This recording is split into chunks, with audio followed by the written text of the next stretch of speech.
Hi అండి. One more video. ఇక్కడొచ్చేసి నేను shop వెనకాల పండాయి కదా గోరుచిక్కుడు, వీటితో కర్రీ చేస్తున్నాను అనమాట. చాలా టేస్టీగా ఉంటుంది. తప్పకుండా ట్రై చేయండి. సింపుల్ ప్రాసెస్ అనమాట.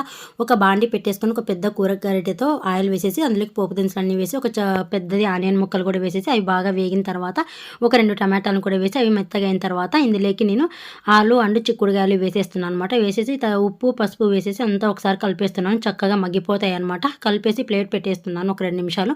2 నిమిషాల తర్వాత ప్లేట్ తీస్తూ మనం ఒకసారి మళ్ళీ కలిపేసుకొని ఇందులోకి మనం ముందే మసాలా ప్రిపేర్ చేసుకున్నాము. అల్లం, వెల్లుల్లి, కొబ్బరి అలాగే కొత్తిమీర వేసి బాగా మెత్తగా పేస్ట్ పట్టేసుకున్నాను అనమాట. ఆ మిక్సీని కూడా తొలిపి వాటర్ వేసేసి కొద్దిగా కారం, గరం మసాలా వేసేసాను అంతే, ఇంకేం వేయలేదు.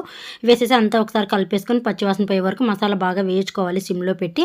తర్వాత మనకి తగినన్ని వాటర్ వేసేసి మనకి కన్సిస్టెన్సీని బట్టి కలిపేసుకొని ప్లేట్ పెట్టేసి మంచిగా ఉడికించుకుంటే సరిపోతుంది. ఇలా ఆయిల్ పైకి తేలే వరకు బాగా ఉడికించుకుంటే టేస్టీ గోరుచిక్కుడు కర్రీ అయితే ready. Please do subscribe to my channel.